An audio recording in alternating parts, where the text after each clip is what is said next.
ফুলকপির ভর্তা।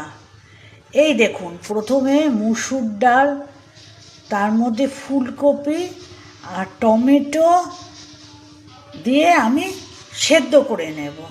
তারপরে সেদ্ধ হলে তারপর আপনাদের দেখাবো কিভাবে করছি। আলু কেটেও সেদ্ধর মধ্যে দিয়ে দিলাম। ডাল আর টমেটো সেদ্ধ হয়ে গেছে, একদম জল শুকিয়ে যাবে, তারপর নামাবেন। এবার এগুলোকে আমি হাত দিয়ে চটকে নেব। কাঁচা পেঁয়াজ আর শুকনো লঙ্কা রেখেছি, এগুলোকে আমি লাল করে ভাজবো। আর ভাজার সময় অল্প একটু কালো জিরে দেব। তেলটা গরম হলে এর মধ্যে দিলাম কালো জিরে আর এই যে দিলাম শুকনো লঙ্কা। এগুলো ভালো করে ভাজা হোক, তারপরে এটাকে নামিয়ে ফুলকপিটার মধ্যে দেব। এগুলোকেও লাল করে ভেজে নিতে হবে, যেন সাদা থাকবে না, পুরো যেন পেঁয়াজটা লাল হয়। একটু সামান্য একটুখানি হলুদ,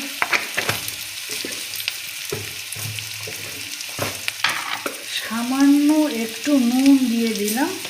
বেশি নুন দেব না, কেননা কপি আর ডাল সেদ্ধ করার সময় কিছুটা নুন দেওয়া হয়েছে। এটাও ভাজা হয়ে গেছে, লঙ্কা ভাজা হয়ে গেছে, এইটাও সেদ্ধ হয়ে গেছে।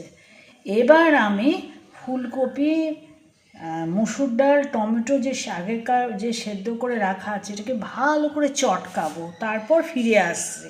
এই শুকনো লঙ্কাগুলো, ভাজা লঙ্কাগুলোকে এরম ভেঙে ভেঙে নেব।